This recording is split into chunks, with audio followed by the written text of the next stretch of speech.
This is a Radical Exchange production.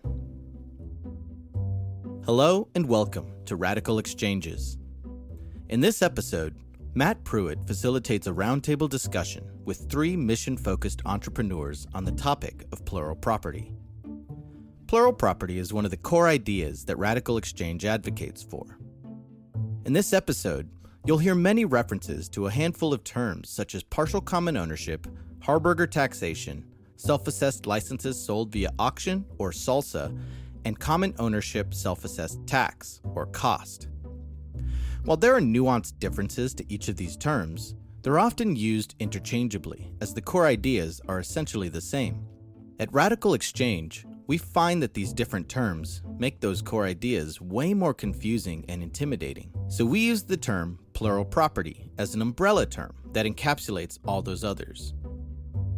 The main concepts of plural property lie in the writings of economists Henry George, William Vickrey, and Arnold Harburger. While these writers were largely ignored for most of the 20th century, their ideas formed a core thread in the book Radical Markets by RXC co-founder Glenn Weil. By taking different aspects from their writings and bundling them up into a new form, Glenn breathed new life into these ideas, which have started to gain popularity in the Web3 community, where many entrepreneurs are beginning to develop these ideas into real-world solutions. Which brings us to our guests in this episode, all three of whom are entrepreneurs that are actively incorporating plural property mechanisms into their businesses and bringing these ideas to life in real-world applications. Graven Prest is the co-founder of the GeoWeb, which is a public good augmented reality network. Kevin Seagraves is the CEO of Nifty Apes, which is an NFT lending protocol. And finally is Will Holley, who is doing some amazing work with CityDAO. All three of them go further in depth into their projects, so I'll leave it at that. We hope that by the end of this episode, you'll have a much better understanding of plural property and see some of its vast potential for radically changing society for the better. All right, welcome to Radical Exchanges. Happy to be talking to you all today. I think let's start with introductions before we get into the conversation. Joined today by Kevin Seagraves, Graven Prest, and Will Holley. We're going to talk about partial common ownership / SALSA / Harburger taxation / new ways of thinking about private property. Yeah, would love to hear a little bit more about who you are and what you do for the benefit of the audience. And let's start with Kevin. Cool. Yeah, thanks, Matt. So my name is Kevin Seagraves. I'm the CEO at Nifty Apes, which is an NFT collateralized lending protocol. And we've implemented Harburger-style lending auctions. So we've turned loans into a public good and are applying Harburger taxation in that context. Previously, I've worked on Gitcoin and a couple other projects in the space. Got to be the lead engineer on Gitcoin Grant C0. Yeah, that's what I'm doing now and my cred in the space in the past. So that's probably good for now. Great. Welcome. And Will. Hey, everybody. My name is Will Holley. I'm originally a software engineer, came into the space from the art world when I was opening up a gallery in New York City last fall. I was exploring partial common ownership in the context of leveling the power differential that's traditionally existed between the gallerist and the artists. And that led me down this amazing rabbit hole. I was already working on projects within Web3. I lead an organization called 721 Labs, and we've run experiments around quadratic funding and quadratic voting, how to represent real world assets on the blockchain. And partial common ownership is kind of a logical extension of that. And since then, I've been developing token standards and working with some of the guys here in order to get better understanding of how partial common ownership will work in the real world. Super. Thanks, Will. And Graven.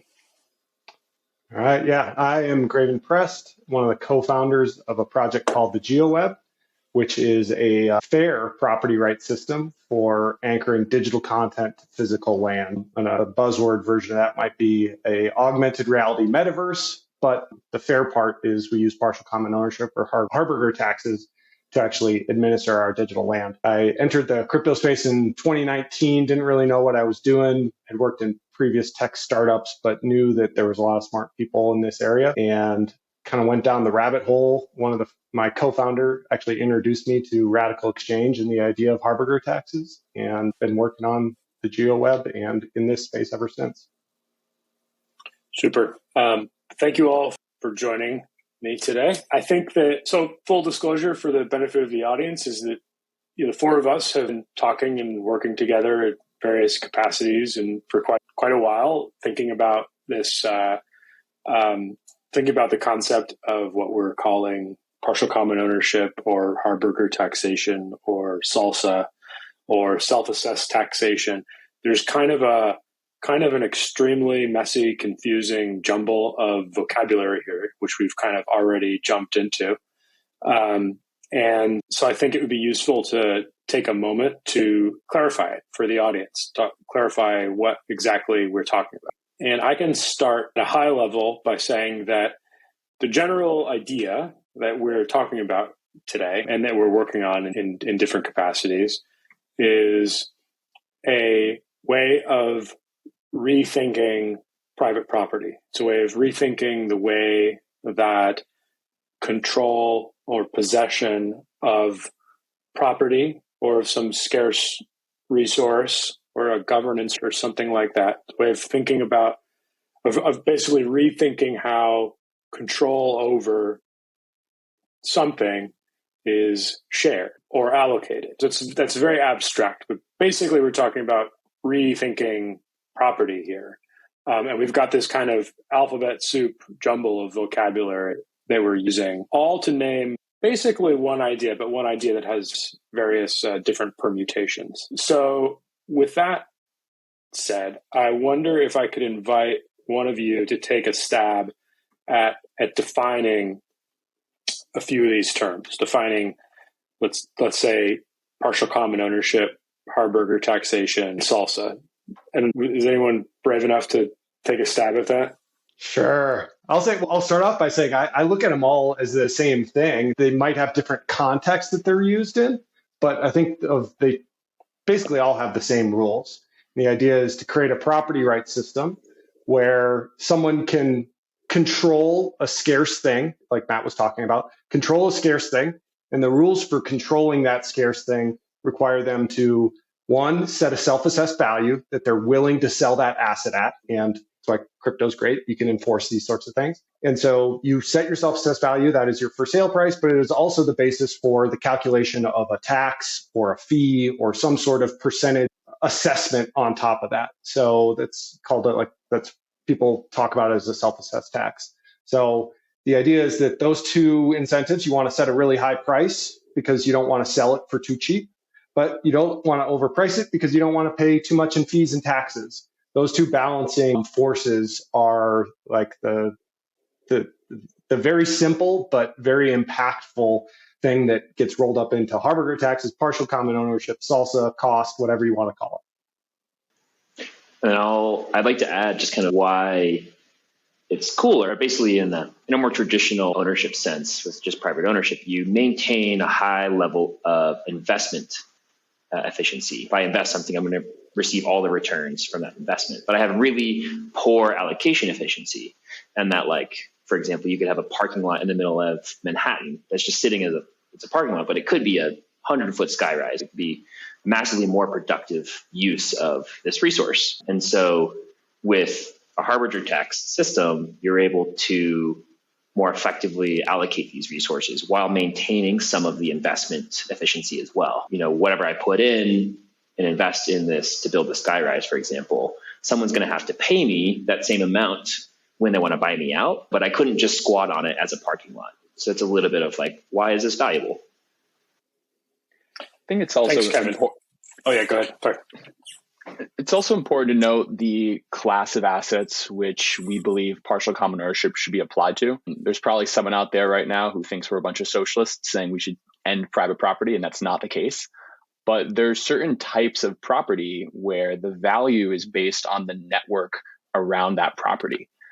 Some quintessential examples of this are land. You can take an apartment within New York City, and you can say that as the surrounding neighborhood becomes more desirable, better restaurants, art galleries, close to schools, you name it, a subway stop, the value of the apartment increases. But the landlord might not have actually made any material improvements to the apartment itself. And so the question becomes, if you think about fairness, does the landlord in turn owe something to those surrounding businesses, right? And the landlord's obviously paying taxes, but those taxes don't necessarily benefit the network. Another example is taken from the art world, where if you look at the value of an artwork, a painting, for example, it's not the oil and the canvas, it's the reputation of the artist. It's all the people who have, within a larger network, built up the reputation of that artist, the collectors, the gallerists, the fairgoers, the museum directors, the curators, the other artists. And so, for example, when a painting sells at auction for $1 million, does the collector or the seller, in an ethical sense, owe something to that network, because that's where the value is being derived from? These are the type of questions that partial common ownership provides a new answer to. And essentially it says yes, because traditionally you just don't think about that network value. But if you really want to get down to the soup and potatoes of it, you really do have to think about where this value is being derived from. And it's not strictly from either the private ownership or some form of public ownership in the abstract. Super. Thank you. So partial common ownership, when we talk about partial common ownership, Harburger taxation, and or SALSA, which is an acronym that you might find out there on the internet if you're reading about this, that stands for self-assessed licenses sold at auction. All these things are basically referring to the same idea, which is what we're talking about here today, which is where basically you have sort of property interests that the possessor of which sort of self-declares the value of that property interest, pays a tax calculated as some percentage of that self-assessed value. But then that self-assessed value is also a sell offer. So in other words, it's not really the same thing as a normal private property interest. It's not the kind of thing that you can just hold on to forever if you want to. For this kind of possession of an asset, it's a different kind of asset, because if you want to hold on to it forever, you have to set a high price for it so that nobody else will buy it, and therefore pay a high tax on it in perpetuity. And so so the word tax is also, I think, quite confusing here, right? Because a better way to think of it about it might be like a fee that the possessor of something is paying to some community, or that we might define in different ways, that is like around the asset, participating in some network that's creating the value of the asset. So like, I think another kind of dimension of this where people get super caught up has to do with the ambiguity in the word tax, right? Because, for example, we might think of partial common ownership as a system that we would apply to like land, like legal interests in land, so that the sort of quote unquote taxes on them would be similar to like property taxes. And if that's what we're talking about, then we're basically imagining a very different system of private property in land than the one that exists in the normal legal system. We don't have to be talking about land. We don't have to be talking about tearing up the state law regimes of Colorado and California and Canada and whatever. This is really just sort of a formal way of understanding a possessory interest or a property interest that could just as easily describe like a license. So, for example, we could just write up a contract that would assign some kind of a possessory interest from an owner to a possessor, or a licensee, if you will, that would have this same sort of a structure. So in other words, it's this kind of an abstract way of rethinking a property interest. And it's important to keep that in mind when we may use the word tax, or we may use the word license, or we may use the word fee. I think it's extremely confusing. And I just want to put a pin in that. And I hope that this little discussion helps any listeners who are new to this kind of pick their way through what we're talking about here. Yeah. And I started off by saying they're all the same. They're the same mathematical mechanism, but the context really should have different terminology. Vitalik tweeted about harbinger taxes, as he does occasionally, and stirs up a lot of conversation. And the most recent one was in context of artist royalties on secondary sales. And we use the word like secondary sales royalties, but the math for that, like the math mechanism that's used to reward artists, that we call that other word, is the same as a sales tax, right? Like you're taking a sale price, charging a percentage, but the money isn't going to a government. So we use different words. And so I do think like as this gets more, as people understand the mechanism first, just understand the math and why it can be powerful, then start to apply it in different contexts and the different implications and the different reasons why it's a good fit there, then hopefully we can start to have different language to separate them. Because where those fees, taxes go, I think can produce very different outcomes. Yeah, absolutely. For me, this idea, this quite abstract, sort of complicated idea about how to rethink a property interest has been really influential. Like thinking about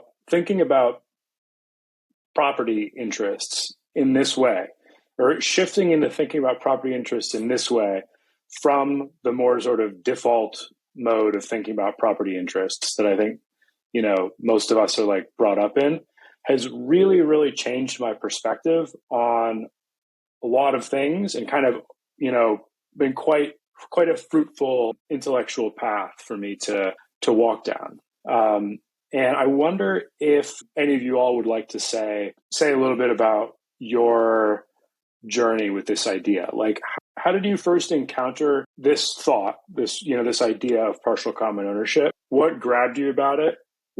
Why have you spent a substantial part of your time, professionally and personally, thinking about it and working on it? Why is this something that anybody should actually care about if they're not just, a wonk of some sort? I can jump in first. Yeah, my first exposure was through the Ethereum ecosystem, especially in 2018. It took up a lot of esteem and mind share in the community when Radical Markets, the book by Eric Posner and Glenn Weil, came out. Around that same time, it's like DevCon, so kind of October, late fall in Prague, Glenn Weil and Vitalik had just released the quadratic funding paper. And so it was all the buzz at DevCon. I was like, I got to figure this out. And I think even Glenn gave a talk at the conference, and that was kind of my first exposure to some of the ideas. And then I read the book, and there was an example where he's talking about harbinger taxes in the context of Rio de Janeiro and how all the quote unquote best real estate is all the views. They're all slums on the hills, and all the rich people live down in the middle of town where you would think it would be reversed. They should be up in the hills, but there's these kind of different incentives that keep each of the groups where they're currently located. And if you implemented a system like harbinger taxes, it would change that dynamic. And so that always grabbed me. But around that same time, I was building Gitcoin grants.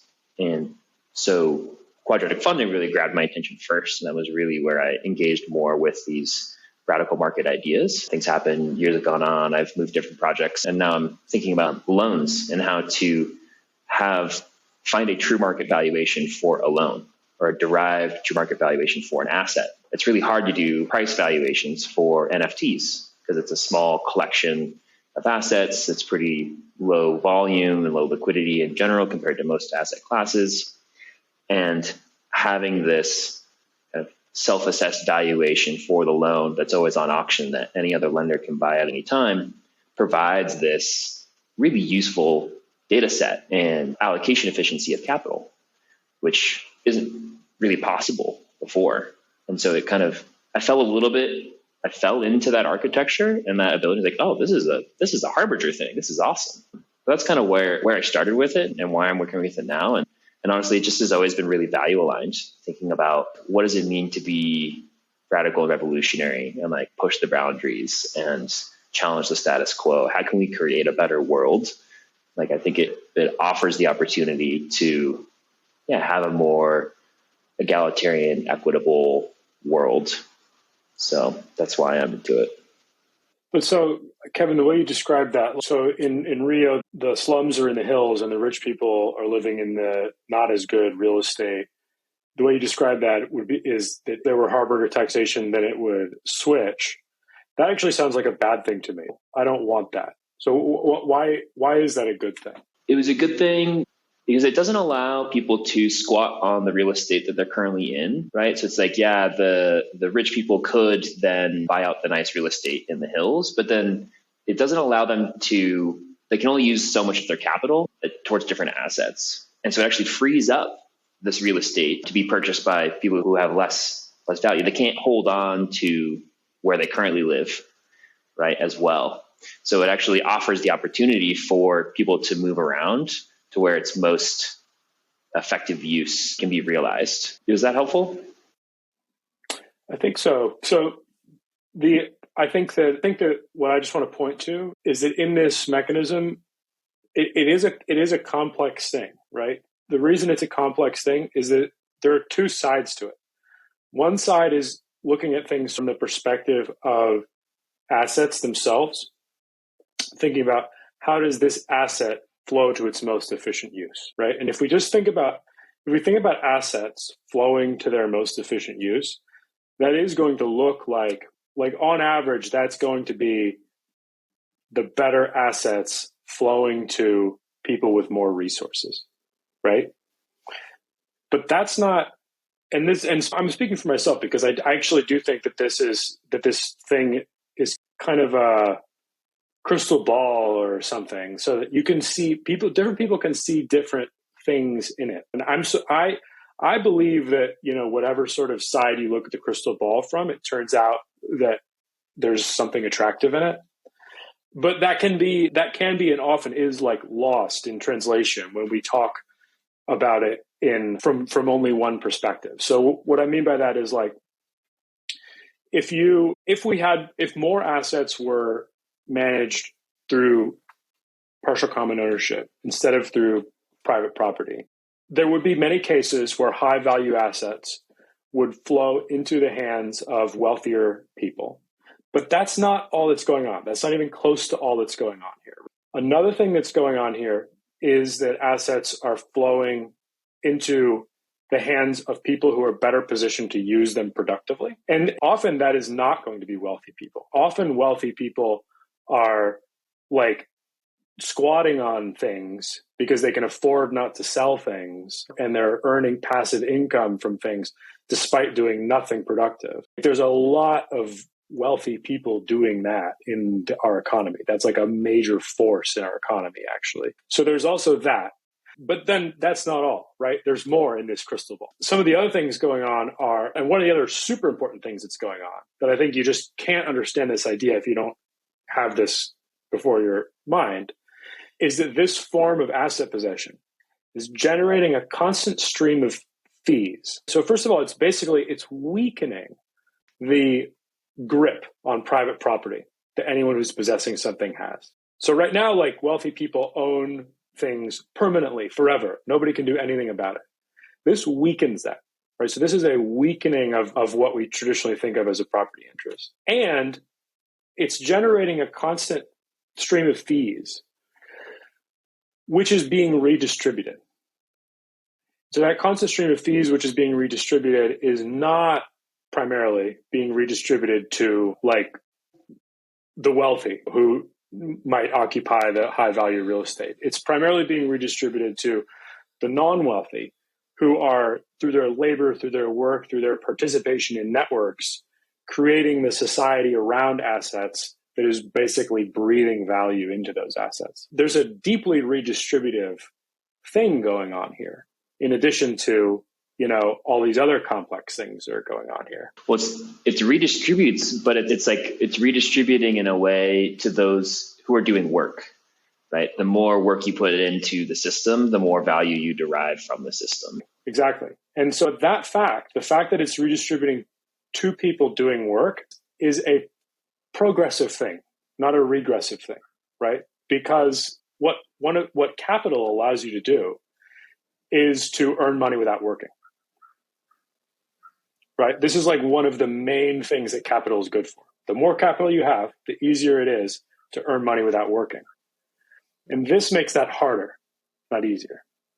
And I would say it doesn't take it away as well. So it's not like completely tearing down the system as we currently know it. It just makes it that you have to continually provide input to maintain position. Like, for example, in my context, if I have a lot of capital, I can provide a lot of loans, and I can make a lot of money doing that because I already have a lot of capital. So I can still succeed in this world. But it also offers the opportunity for someone who has much less capital to play the same game and benefit in the same ways. There's not so much of the same barrier. I think a decent reframing of this is around the original premise of the book, looking at the world instead of seeing left or right, rich versus poor, whatever the political default is, looking at it as markets versus monopolies. And what we're describing here is the inherent monopoly in private property rights, where it doesn't matter how productive you are. You can own the asset, you can squat on the asset, regardless of your productivity. Private ownership just has no measurement within that context. And I think the fundamental innovation here is saying that the person or persons in whatever capacity who are able to be the most productive with the asset will be the possessors of the asset. And so I think it's, in practical terms, to get hyper-focused on the capital aspects or the money aspects of things risks alienating people, where we all can agree that there should be less monopolies in our society. And if you look around and you start to think about what constitutes a monopoly, we can start to see them in all sorts of interesting places. And so for me, it's really about how do you use this framework to start thinking about where monopolies exist. And ultimately, a monopoly is just the opposite end of an efficient market, right? And so if we want more efficient markets, and we believe that efficient markets are better for creating wealth for everybody, just regardless of who you are, then we should all want more efficient markets, regardless of where we sit, left, right, elsewhere politically. Totally. Yeah. And to be clear, like, the four of us have thought about this a lot. And I think we all see the shading and the complexity and the multifacetedness of this. But one thing that I'm very cognizant of is that a lot of people, for perfectly understandable reasons, when they're approaching a new idea like this, are trying to figure out who's the winner and who's the loser in this idea. Like, how does this idea track with the politics of X or the politics of Y? So if you say it's going to be more market and less monopoly, then it's like people hear that and they're like, all right, what does that mean? Are we helping the poor or are we helping the rich? And basically, I get why people think that way, because most ideas out there, most policy proposals out there are like trying to do one of those things. They're like trying to like help the rich, or they're trying to help the poor, and they're throwing smoke in front of what they're doing, and trying and making it complicated for people to see which one they're doing. So people are trying to like sort through that and figure out, okay, what are we really doing here? But I think that partial common ownership is one of those rare things. It really doesn't track that. It really isn't on the side of, this is not like a secret way of trying to help the rich, nor is it like a secret way of trying to redistribute to the poor. It's actually like a very kind of deep reimagination of some fundamental institutions that actually could make everyone better off, which sounds like an insane thing, and it's not without its complications. It's not, reasonable people could disagree with that. We can talk about some of the challenges and some of the difficulties of this idea, but if we could make this idea work, if we can sort of figure it out, it would do that. If we can figure this out, it would be the kind of thing that theoretically could make every different sort of quadrant of society better off. And as Will said, in the context of networks and networked value, or value that comes from networks, partial common ownership as a system and a mechanism more accurately reflects where value is produced. And when you say like, what is fairness? It's about like, put in work, put in capital, put in whatever, and then get your fair share back. And so being able to, at the very bottom layer, rethink and reimagine how property rights can better match reality is why I think it should be apolitical, unless you just don't want fairness. And I think that's Obviously, maybe some people won't, but they won't admit to it at least. Oh, I think the conception of fairness that we have usually falls into gray ethical areas, and it's not usually quantified. If I give you $1, I more or less expect $1 of something in return, right? That would be fair.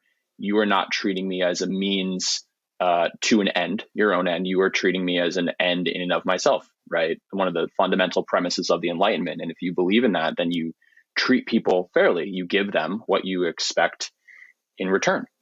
And so the concept here is really just about establishing a series of incentives that promote that. And let's use a really practical example to ground this for a sec. You might go to your local sports stadium, you catch a baseball game. If nobody showed up to that baseball game, then how much value does the baseball player create, right? If they're hitting the ball, but there's no one there to see it, is it a $10 million contract? No, probably not. If a tree falls in the woods, no one's there to hear it. Does it make a sound? And so the question then becomes, were you receiving, or is the city or whatever collective of people, the community, receiving $10 million worth of value when the baseball team pays this person that contract? Or do the people deserve more? How would you even start to measure that relationship? And that's kind of the fundamental premise here when we talk about fairness. It's about measuring what you receive and what you're giving. Now, not to reduce everything to numbers and money, because I think things go a lot deeper than that, but even in relationships, even friendships, you do want to give what you get and get what you give. So we're really trying to enforce that and create a stronger system to do that on the number side and the money side, and hopefully see it seep into other parts of society once you can more clearly think about it and more clearly see it in practice. I think another sort of mental model for what partial common ownership is doing that has often been useful to me, so I want to make sure that we kind of throw it out there in this conversation, is that it is a mechanism that tries to capture the negative externality of exclusive possession of something and then redistribute that negative externality to the people who are harmed by the exclusive possession of something. So, for example, if I own in full and a block of real estate in Manhattan and hold it as a parking lot or just a vacant lot and don't let anybody else on it, there are basically millions and millions of people who are just a little bit harmed by their inability to use that piece of real estate to connect with one another, to start a business, to exchange with one another, all of the many valuable things you can do with a block of land in Manhattan. There are millions of people who are harmed by my exclusion of them from it. I think so. You should stop for a second there. The idea of harm here is a little bit of a misnomer. Perhaps a more accurate description would be there's an opportunity cost that's imposed. You're not going out and stabbing people. We could break down the term. I don't know, actually. To me, the term harm doesn't feel. You could define harm in the way that you're defining it, and it wouldn't be crazy. But I do think it's actually a form of harm to exclude people from land, let's say. Like, the argument that it isn't sort of depends on this goes back to John Locke. Maybe we should talk about John Locke for a second. So, because, John Locke, I'm going to sort of botch this. I apologize to philosophy buffs, but John Locke had an idea of just ownership of land. So, like, what makes it just to own land? John Locke's basic thing was, if you mix your labor with the land, then if you have like unowned land, which is already this like abstract concept, and he was a colonialist and he was like imagining the Americas as this like unoccupied, there's already all that stuff going on here.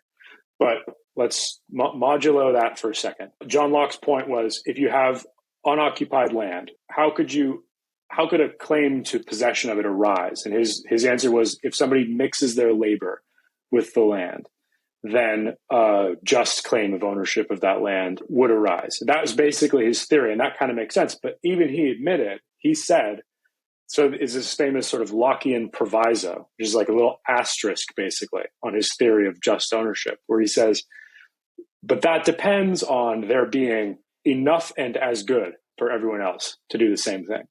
So in other words, that theory of just ownership arising in land depends on the assumption that there's still just like an infinity of other land that is just as good as that land, where everybody else can do the same thing, can make the same move, and mix their labor with land and get their claim in land. And that asterisk turns out to be pretty problematic because there isn't an infinite amount of land. And especially if you zoom in on the phrase as good, enough and as good, there's not even close to an infinite amount of land that is as good as a block of Manhattan real estate, or as good as any valuable land in a population center or whatever. Like, that is scarce. So, Locke's logical construct really breaks down. And I think that for that reason, traditional libertarian theories of just ownership, they're kind of based in the Lockean thing. Like, they have a real problem. The shorthand that I like to use for what Matt's talking about is like resources that ought to be in the commons. And I borrowed that from Simon de la Riviere, who's done a lot of Harvard attack stuff. He's probably the first person that comes up when you Google this sort of stuff in the blockchain sense. But he used that shorthand of ought to be in the commons, but for practical reasons, we created private property rights so we could get investment efficiency. Private property rights didn't always exist, and they didn't exist in every culture. We created this new technology, and we got away from what ought to be because there was advantages, economic advantages to people investing and overcoming the tragedy of the commons. And I look at this as kind of a swing back in the pendulum back towards that ought, but still get the economic benefits of investment and balancing incentives for people not to just deplete or squat on these scarce resources, because we do live in a scarce world. So just on the point of, back to the point of harm, like, I totally get that having one plot of land when there's like the whole rest of the world isn't really, okay, that it's a little bit of a stretch of the concept of harm to call that harm. But if you bring it to its logical extreme, if you claim one piece of land and then another piece of land, another piece of land, and then eventually you've got 99.9% of the world, and then everybody else has 0.1% of the world, then that is harm, right? So there is some kind of little bit of sense in which I think it does make sense to think of exclusive possession of a scarce asset as a harm on others. Does that make sense? Well, it does, but my concern with using the term harm without a big asterisk is that it comes across as an active decision to harm by excluding, whereas exclusionary behavior is also one of the fundamental roots of investment efficiency in creating surplus wealth that overflows beyond just the capitalist into the people that work for them, and how society as a whole can grow more productive and more wealthy. So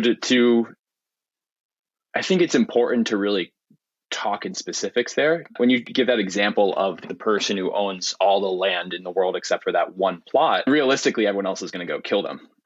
So I don't necessarily buy the argument, but a little bit more fundamentally, there is an opportunity cost that's imposed from a non-financial perspective, where if this one person is making everybody else suffer, they're not going to be necessarily a happy person. They're not necessarily be a loved person or have those more foundational human connections. Now, the relationship here between the financial allocation and harm and the exclusion, I think it's a little bit more murky than talking about what happens when you do implement this. And the idea of the allocation of the harbinger taxes is something I think we should discuss a little more, because you can get into a scenario where, and you're talking about this before in excludable goods, you can get into a scenario where private markets can actually better fund collective goods that benefit everybody without costing the private market as much money as they would be spending if they just went out and gave their taxes to the government. And so I think it's a little harmful to just stake one claim or the other. The big asterisk here is that all this is highly theoretical. And this group here, we're all really focused on actually going out in the real world and building in a whole host of scenarios, private property, public property, brand new property that has no legal status, and figuring these things out. Yeah, no, absolutely. I mean, I think, and there's another, so should we talk a little bit about some of the work that we're doing, like how we're thinking about this form of property interest in our various projects? Great. Okay. Why don't we start with Graven? You want to talk a little bit about the work you're doing at GeoWeb? Yeah, sure. The idea for the GeoWeb started with first principles, look at what can blockchains actually do right now? They're slow, expensive. Like what can you actually do? It's hard to bridge real world assets for oracles. And so in evaluating that, I kind of came to this idea of augmented reality. It's self-contained. You can just create a digital world or virtual reality, basically augmented or virtual reality. And so a blockchain could be good at maintaining the property rights for such a system. And I focused on augmented reality because I had seen some technology demos of it and was super excited. And the idea was like, well, I live in Denver. Denver Broncos have a stadium.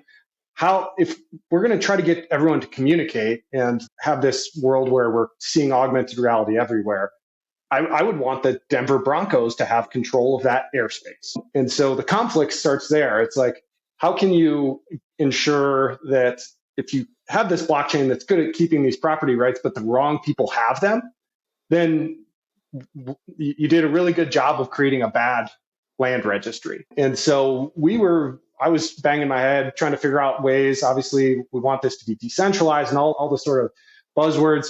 And we're like, okay, we're going to have to interface somehow with physical property rights. We're going to have to onboard that. We're going to have to give them the land for free because this isn't a cash grab.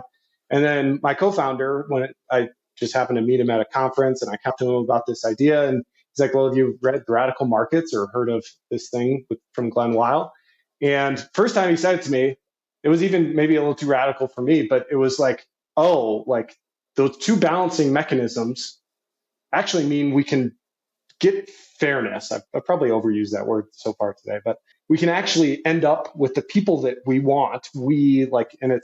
There's public land, there's places without property rights, there's no property right records. There's all these sorts of things that make it an impossible thing to say this is the right person to have it in like an objective sense.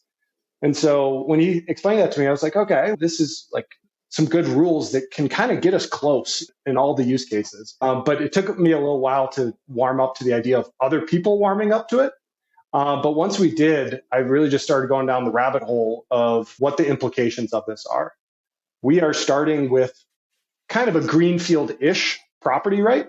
Obviously, the physical world is pretty much chopped up and doled out. There are other augmented reality blockchain projects out there that are basically auctioning off land, and lots of speculation and people are going to squat on it. But with a harbor tax, we can actually implement these rules, open up the whole globe, start the adoption cycle, get people experimenting, building, doing all these sorts of things, but not to the total detriment of late adopters. So that just really started clicking. And we've ended up modifying in different ways through feedback from users and different things. Our auction system has a bidding system where there's a little bit of owner forgiveness, where you set your price, if someone matches or exceeds it, you have an opportunity of 7 days to match that price and raise your payment accordingly, but also pay a penalty. So you can't just get unlimited free rolls at systematically underpricing your asset. And so we think that generally it's like the equilibrium point, if we're successful and people adopt this, the person that is physically occupying a space is probably the one that can put the digital land to best use because they can put up their art and entertainment, they can decorate their restaurant, they can provide digital information to travelers, whatever those sorts of use cases evolve to be. We think we naturally end up in the place we want, but through a mechanism that isn't aware of the physical world at all. And so that was really cool. And then the next part, and Will kind of said, like, where these. When you say isn't aware of the physical world at all, just to be clear, what you mean is it's not linked to like ownership registries of land. Yeah. That's an important distinction, I think. Yeah. It is based off of lat long sort of idea, like the whole space of the world, but it doesn't pay attention to any sort of legal regime. Yeah. It's greenfield-ish. That's why I say it's like, obviously there's a little bit of overlap, but we're able to do this. And I think it actually has an opportunity to be a way that physical property rights can actually be like, hey, that actually worked. maybe we should do some more experiments planned with partial common ownership. And just to pick up on one interesting part of what you said, one of the things that attracts you to it is that by organizing property interests in the ecosystem like this, you're creating a situation that doesn't just like massively disadvantage latecomers. Yep. And that's really important. I think that's a design pattern that a lot of ecosystem builders are not paying enough attention to. So for example, I think a lot of people, when they're building a digital ecosystem of some kind, they think, if I give some big advantage to the first movers, then I'm going to create a massive rush, and that's going to be great, right? But actually, that is not true. If you think bigger, if you have a little bit more ambition than that, you realize that creating some massive early rush does not create a sustainable ecosystem. It disillusions people in the long run. And if you get a few whales that grab up the whole ecosystem that you create early, then a few years into your project is going to suck, basically. This is a way of letting it breathe, letting it be a healthier ecosystem long term. And there's just like a much more real kind of ambition in that than creating a quick rush. Yeah. Yeah. And I would say like we are, like people jokingly say we are so early in blockchain, but like I'm talking about augmented reality. No one wears augmented reality glasses around. So like there's a long ways to go. And so it is kind of this toy that us nerds are hanging out, messing around with stuff. Hopefully we get it right. We're trying to think long term. The piece that gets me most excited now is it's almost like the property rights is kind of solved, and there'll be tweaks and there's maybe some social input and some things to balance out the rough edges of the market. But for us, we're early. We believe land should be in the commons. So the fees that we collect for the taxes should be reinvested into public goods. And so the idea that we can actually help spur this technology forward in a way that raises it for all and allows all to participate is the really exciting thing. Allow people to, because you can pay out like a UBI or something with the taxes. We're not going to be on that sort of level. And there's all sorts of Sybil resistance and things that make it tough to do UBI on the internet. But if we invest in public goods that are non-excludable and anyone can use them, that's kind of like a UBI for everyone, right? If you create more software that more people can use or creates more abundance, that's a good thing and can help our ecosystem go forward.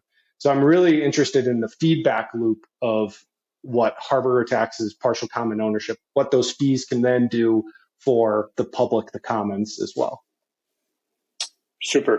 Kevin, could we zoom in for a second on how partial common ownership functions in the context of Nifty Apes? Yeah, absolutely. So Nifty Apes, I said earlier, was a NFT collateralized lending protocol, which really, NFTs are just a certificate of ownership, and they can represent nearly anything. So right now in the blockchain ecosystem, it's mostly like pictures of monkeys and CryptoPunks and stuff like that. But it could be items in a video game. It could be billboard space in augmented reality. It could be the title to your car, deed to your house, commercial real estate, corporate assets. It's really an open-ended thing. It's just a registry for ownership. And that's really powerful, right? The global lending market is hundreds of trillions of dollars with lending on all of these types of assets. And so instead of having in the traditional finance world, like taking a mortgage, for example, you have like your county registrar that holds a certificate of ownership, and then you need like a title company and an escrow agent and a mortgage agent and the bank and the borrower and the lender, all coordinated through a human set of rules to coordinate a loan on that asset. With NFTs and with blockchain, we can basically collapse all of those actors into simply code, right? So we have a registry of ownership, which is now inherently linked to the financial system. So that's really cool. And then we get to write those rules of the game for people to play out these lending interactions and agreements. And so for us, it was originally a way to find, as I said earlier, the true market valuation for the loan itself. Like what is the most effective terms for this loan on this asset? And that's also finding a derived true market valuation for the asset itself. And then we realized, this is a harbinger thing. And what it actually does is it creates a more egalitarian and value optimal debt market. So in the traditional world, again, let's take mortgages. Once a lender gives you a loan, they own that loan. And typically, if you take a house, the value of the house generally goes up. And every month you make your mortgage payment, the risk on the loan goes down. So more value, less risk over time. The lender's just squatting on that value, gaining more value over time, exposure to more value in the asset appreciating and less risk. They can resell and repackage that loan, making more money on it if they choose to, or they can hold on to it, while the borrower kind of experiences that harm we were talking about and they have a hard time getting any exposure to that. It's time, effort, money, friction to refinance the loan and gain exposure to the value that's accrued to them. And so what we've done with Nifty Apes is we've turned loans into a public good, and that no bank or lender ever owns the loan. And any lender can, at any time, provide better terms and buy out the loan, right? They're not buying out the loan, but they have the right to receive the interest payments from that loan and the right to seize the asset should the borrower default.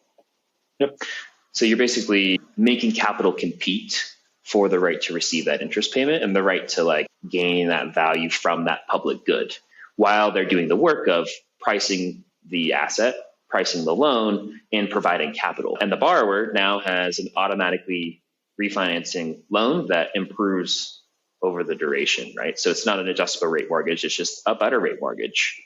And as your asset appreciates in value, your terms get better. And so we have positive externalities for the borrower and for the ecosystem, because now there's pricing data for these different assets. And so it's really it's a win-win-win game. That's how we've designed it. So lenders can at first be like, I'm getting rugged. I can't squat on my capital. Yes, that's how we've designed it. But you do have a guaranteed minimum of how much money you might make. You now have access to loans that you know are active. So you can come in, take a loan that you're going to get a return from, and you have a guaranteed minimum. Again, borrowers have access to those better terms, larger line of credit, lower interest rate, a longer duration, and then the ecosystem has this high fidelity data set. So that's kind of our context and how we've applied it. We don't really have the tax part as much. So we're still big believers in public goods, right? Like a Gitcoin person over here, quadratic funding. I helped build the fund distribution system. And so I really wanted to include that as a piece.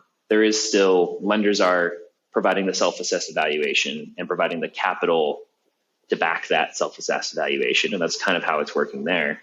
There is value flowing to the other actors, so that's positive. But what we're doing in addition is the protocol itself is, in this case, we're calling it a donation. We're donating 1% of revenue to public goods. We kind of had to create a meme through which to do that. We didn't want to just give it all to Gitcoin because there are other experiments happening for funding distribution. So we created it's basically right now it's a multi-sig, but it's really a meme called the Regen Collective. And the goal is to get as many Web3 protocols and platforms to programmatically donate 1% of revenue to public goods as possible so that we can fund these other funding distribution experiments. And so that's how we're kind of closing that loop of redistributing value. Yeah, go ahead. So the tax is basically set at 1%, and that goes into this fund. So it's not a tax. It's not a tax on the lender. It's a tax on the protocol, right? Because the protocol is a public good itself as well. It's essentially riding the subway or like paying your water utility bill. We're paying for the upkeep and maintenance of these protocols.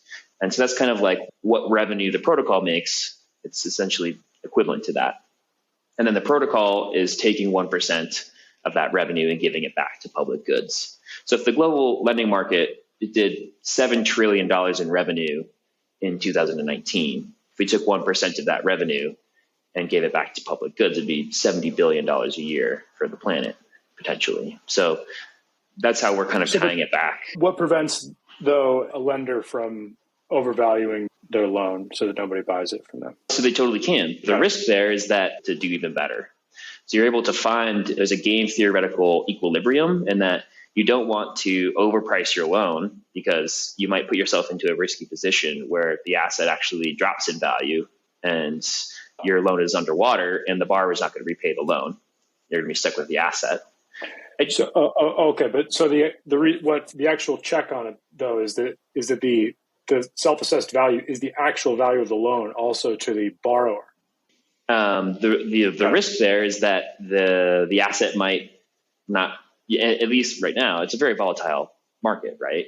So they can overvalue the asset. If they're providing really good terms and everybody's really happy, then that's a good thing, right?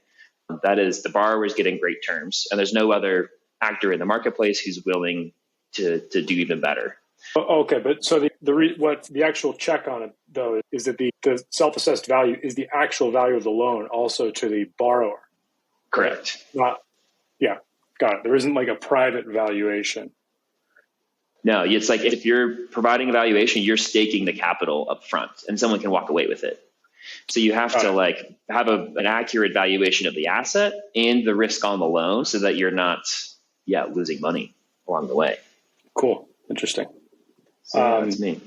Yeah, it's a super exciting model. And you can imagine, obviously you can imagine it someday. It would be interesting to see that kind of model being applied to different kinds of totally.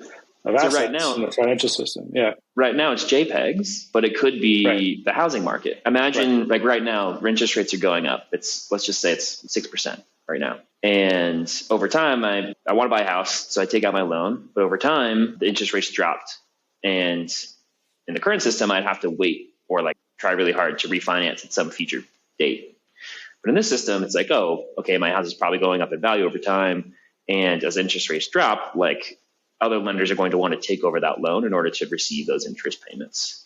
And so my opportunity cost for taking out a mortgage now is diminished because I know in the future I'm likely to get refinanced and it will reach that market equilibrium through game theory rather than through like forced private actions. And you can also do amazing things with this protocol. So it's like I can offer a loan on any asset in existence, right? At any time, even before that asset has been minted. So I always love to use the example. There's a neighborhood here in Boulder, Colorado called Martin Acres. And as a lender, I can make a loan on every asset in the entire neighborhood all at once. So anybody who owns a house in Martin Acres can come and get a loan for $300,000 at 5% for 20 years. Just blanket statement. It's just sitting there, standing offer. They can come execute the loan, which is a pretty amazing value prop for a lender, right? Instead of having one-on-one transactions that have to go through all these steps with all these different actors, you now have a protocol that can execute one offer, standing capital, and then once it's executed, it goes into this always-on auction. So yeah, it's pretty fun stuff. There's a white paper out there if anybody wants to dive in, whitepaper.niftyapes.money. And Will, would love to hear a bit about how you're thinking about this stuff in your work as well. We could talk about art, or we could talk about your work on protocols. I think whichever you'd prefer to focus on. Yeah, the big thing right now, and this is, I guess, going to be one of the first public announcements. So I do some work with CityDAO, and myself and a small team just passed a proposal in order to test out partial common ownership and quadratic funding in the real world. The basic hypothesis that we have is that if you apply partial common ownership and take the Harbinger tax revenue, put it into a quadratic funding matching pool, you can thus incentivize a positive sum feedback loop to create a city from scratch. And the way we're going to go about doing this is by purchasing land that has no economic value and bootstrapping value on it, cultural value, by bringing in fine art, world-class fine art. People will go out there, be able to stay on the land, experience it. One of those get off the grids, you're under a beautiful starlit night with sculptures and your family and friends. It's just something very unique in the world. Now, rather than having private leases for the surrounding land, we're talking about purchasing a couple hundred acres here. So perhaps 1 acre will be used for this core value proposition. All those surrounding acres will be leased out under partial common ownership.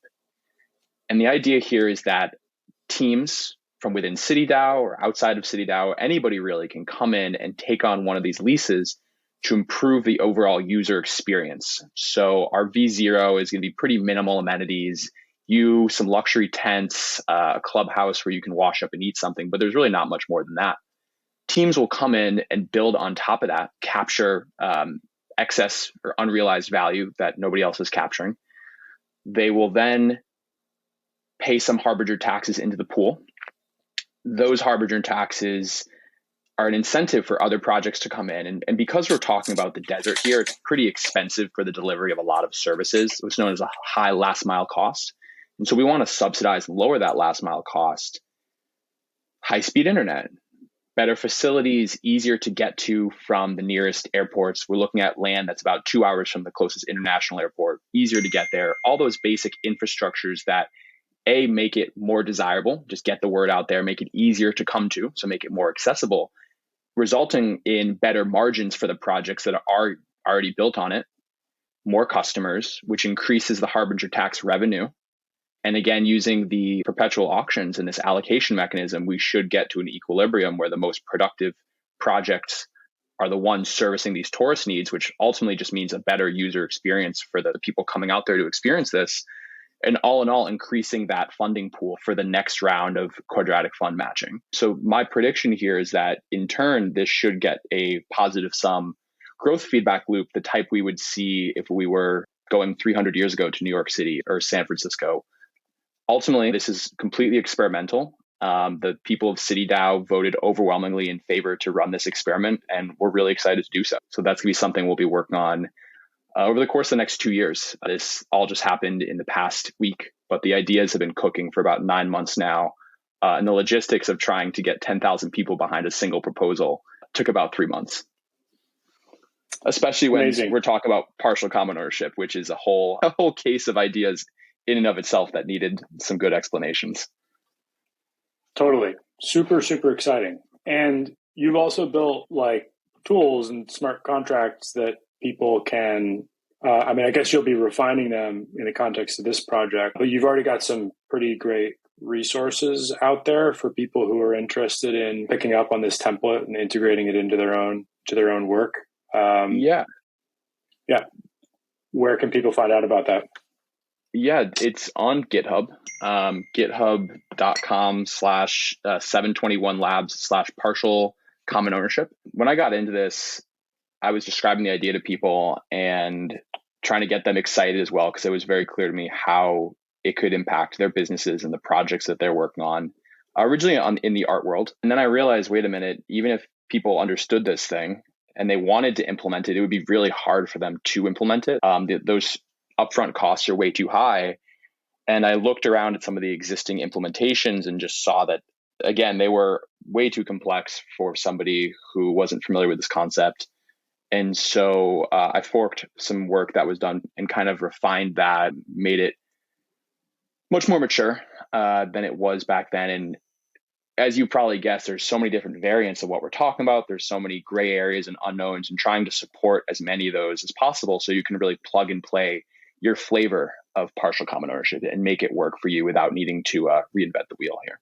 Super. I think there are a lot of different sort of permutations of partial common ownership that I think we might want to say a few words just to kind of help accelerate listeners' understanding of what are some of the different things to think about or different kind of ways of doing this. Some of these are enabled by the work that you or others have already done. Others are maybe not, but I think it might make sense to just point to some of the kind of trickier issues that we're all still thinking about in the context of this quite new sort of institutional thing. One of them is, and you should all feel free to sort of jump in and supplement what I'm about to say here, but like one of the issues with partial common ownership that in a practical implementation needs to be thought through is this issue of basically bundling. So for example, you might imagine a sort of a grid of a whole bunch of different parcels that are all just separate, and they all have their own separate partial common ownership interest associated with them.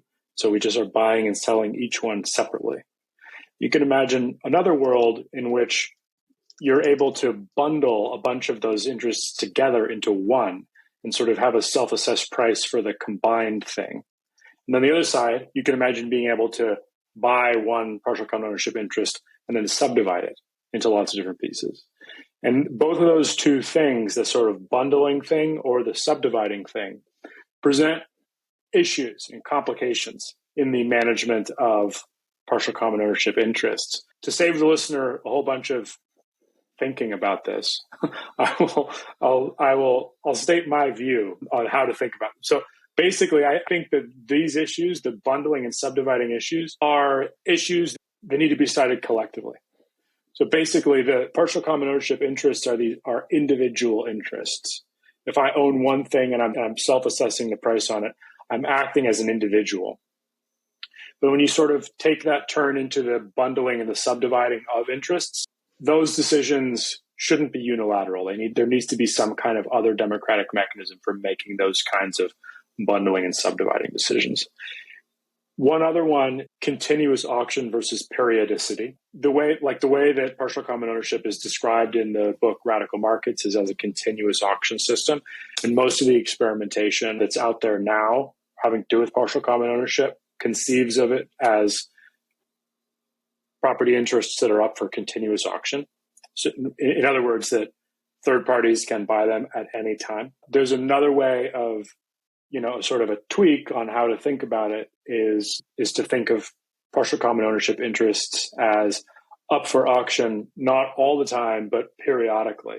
So in other words, if you could buy a partial common ownership interest in an auction, and then that interest just by default lasts for 6 months or a year or something like that, and then has to go up for auction again, then you can win it again, or if you lose the auction and the winning bid goes to you, as opposed to the auctioneer or whatever. That's another way of thinking about partial common ownership interests as these sort of periodic interests. And that I think that option of periodicity, that variation on this, is an important thing to keep in mind in a lot of practical situations, because in many practical situations, the idea that something can always be bought on no notice is like a non-starter. But if you reconceive of partial common ownership interests as these periodic things, then owning one would feel basically the same as owning like a lease and, having a certain amount of time with an asset, which opens up a lot of things. And then you can start to think of it as basically kind of a hybrid between a rental interest and an ownership interest that has attractive advantages over both of them. We went pretty far down the line with periodic auctions for a lot of the reasons that Matt said. The one thing I'd flag for people that are in the blockchain world thinking about this, blockchain transactions are transparent. Like you can see a bid, like that's the standard.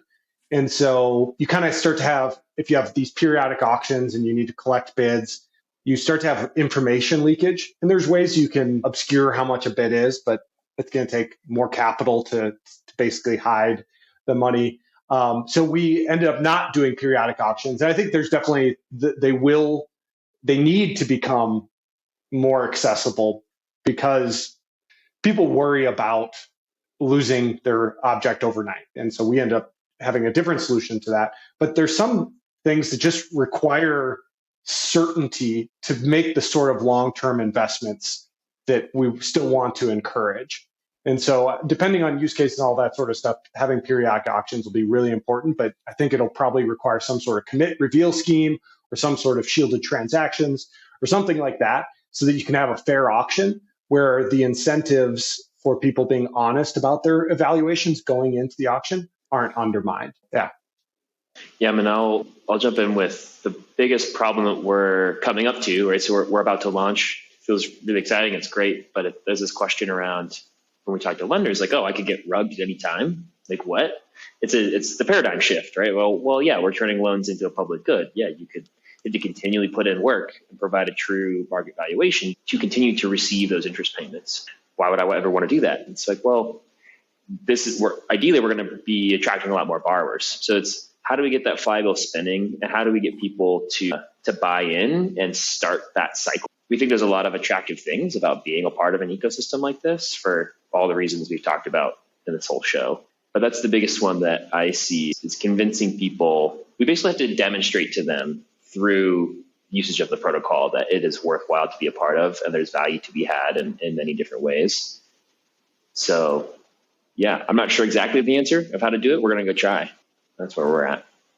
Yeah, I think all of this stuff is we're really still in very early days here, working in a vein of innovation in a really fundamental institution. There's going to be lots of difficulties and like little fits and starts to work through, but I think we can all see that working through those difficulties, working through the unfamiliarity that a lot of people have with this kind of system is worth it, because if we can figure out a way of, essentially managing shared interests in scarce stuff. It's like there is not that many things that are more fundamental to like the functioning of society than that.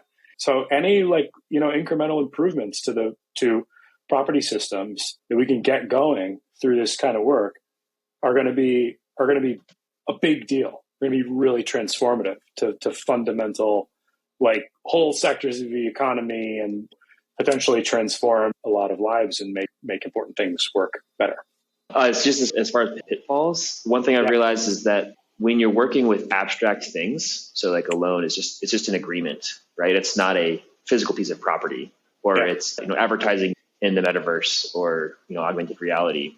Those are easier systems to seed and get moving. And especially with a loan, it's much easier to be like, well, okay, the bank's in on the loan, like, haha, banks, you actually have to do work now. Those are easier systems to get people to buy into and to start, it seems like, in the conversations I've had. So if anyone's looking at starting a system like this, consider something that's a little bit more abstracted than a physical reality, because people don't want to have their homes rugged, quote unquote, from underneath them.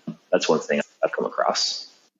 Yeah, I just to dovetail with that, I mean, I agree. In all of the conversations that I have had about this idea with people, the thing that comes up again and again is this idea of homes, right? So, I mean, nobody wants to lose their home.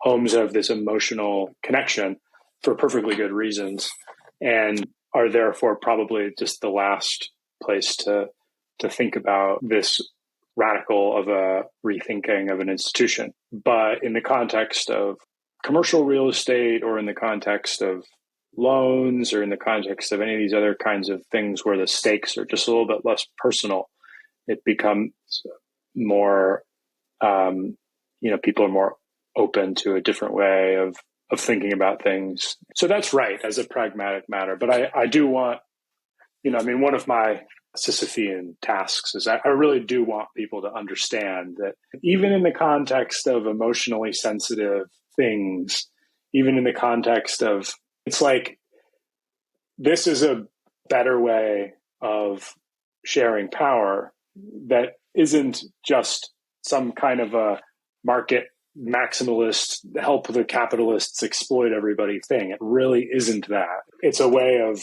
sharing power better, and of helping people who deserve a seat at the table have one, in a way that our inherited institutions, which, by the way, were invented by like feudal lords and things like that, don't do. Yeah, it goes back to the earlier conversation, like when you were talking about the financialization. People just worried that, like financialization bad. It's really hard to imagine the second, third, and fourth order effects. So we start with things that aren't that there's not as much emotional attachment, but we prove that it works and help build people's intuitions about like the positive impacts. And nothing is perfect, but like the trade-offs in this case, I think are good. And if we can prove that with things that aren't emotional, aren't home shelter, things like that, people will have better intuitions about what the impact would be if we took this thing and applied it to, say, housing. And so, yeah, for sure, if we can build a few examples, then like we can gain some momentum and start to see this in more ambitious and bigger markets. Yeah, it's been great to talk to you all. Thank you for taking the time for the conversation. If there are any sort of closing thoughts or reflections, would love to hear them. I'm obviously I enjoy talking with you guys, working with you guys on this sort of thing. Hopefully we convert one or two other people out there. Come join us, work on this stuff. I really do believe, like what Matt said, about this can change economies. This can change the trajectory of where we're going. And so, yeah, it can be silly little metaverse and ape loans and all sorts of things like that. But I do think we're on to something. So come join us. Yeah, just want to say thanks for having me on and allowing me to be a part of the club. I feel like we talk about lock, and a lot of those ideas that a lot of the people in that era came up with, they were just sitting in like pubs and like talking about, oh, what if this happens? What if we did things this way, right? They were just kind of just a small group of people talking about crazy ideas, and that's what this feels like. And so it's super fun to be a part of. So thanks for being my friends and working on this kind of stuff with me. And as Graven said, if anybody wants to come join us, there's a Discord. We hang out every week or so, and we'd love to have more people in the conversation. Amen. Thank you for all the awesome work that you are doing. And I hope anyone listening, take a moment, reach out to one or all of us, join the conversation. There's really a deep well of interesting work to be done here, and we need as many people as possible to pitch in. So thanks. Thanks again to Graven Prest, Kevin Seagraves, Will Holley, and Matt Prewitt. We hope that you're leaving this episode with a better understanding of how plural property works and are excited by the many rich possibilities it could have, not only on our economy, but our society as a whole. The Radical Exchanges podcast is produced by G. Angela Corpus and Matt Prewitt, and is co-produced, edited, and audio engineered by Aaron Benavides. This episode was produced and recorded by myself and G. Angela Corpus. If you would like to learn more about Radical Exchange, please follow us on Twitter at RadicalxChange, or check out our website at RadicalxChange.org. And if you'd like to join the conversation, we'd love to hear from you. So please hop on our Discord, where we have channels discussing topics like what you heard today, as well as topics like plural voting, community currencies, soulbound tokens, and much more. There will be links for all of these in the description. Have a great day and stay radical.